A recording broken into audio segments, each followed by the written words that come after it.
very special. They represent something very old on this landscape, and I think they also represent hope and resiliency, especially in the times that we're in now. I think they represent that for a lot of people. You know, for anybody that's ever been to the park, that's an experience that you never forget. When you're there, you feel the power, you feel the energy, you feel those spirits of the people that were there before us. By us protecting that, by us conserving that, by us taking care of that which takes care of us. As a scientist, I see bison as, here in Yellowstone, a keystone species and an ecosystem engineer. Yellowstone National Park is forced to manage the bison population through slaughter every year.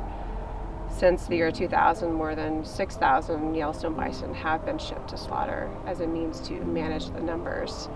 And this is due to a lack of tolerance for the species on the landscape outside the park.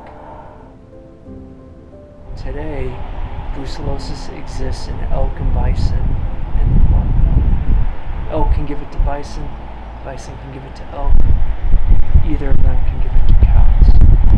The idea of quarantine is identifying animals that don't have the disease, certifying those animals as not having disease through a rigorous testing process, which can take up to 2.5 years, because the disease can be undetected from simple blood tests for a long period of time.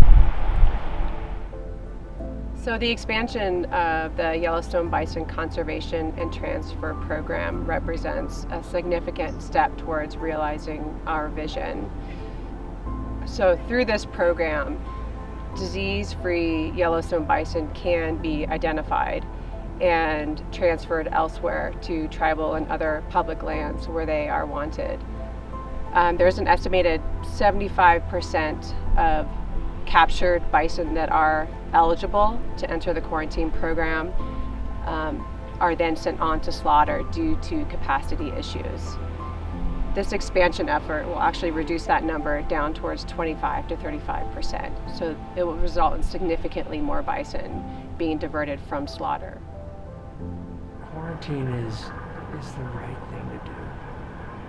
It's the right thing to do because it finds a way to build partnerships and help restore bison to areas in a way that people are comfortable doing. It's also the right thing to do because it helps us manage and protect and conserve the Yellowstone population here. For those tribes that have the land base, my hope is to see free roaming herds. For those tribes that have a large land base, my hope is that they protect their water and their buffalo and their government and their families and communities. And this buffalo will give us that spiritual energy that we need to do that. The way we utilize buffalo in our lodges and ceremonies, I'm hoping for that to always be present. We never lose that. And that we just strengthen that connection we have between our land and our people. And the land tells us what to do.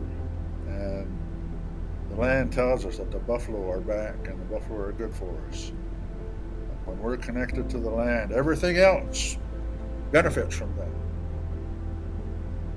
Not only does this program provide an alternative to shipping brucellosis-free Yellowstone bison to slaughter as a means to manage their population, it'll help support the culture, economy, nutrition, and food sovereignty of Native American tribes. It'll help preserve the Yellowstone bison genome, And on a larger scale, it'll help contribute to the broad-scale restoration and conservation of the species across its native range. One of the things I'm most excited about is, of course, the outcome of this project and being able to expand the bison conservation and transfer program in the quarantine facility in Yellowstone, but also just the fact that our donors stepped up in such a big way to support bison restoration across North America, starting from here in Yellowstone.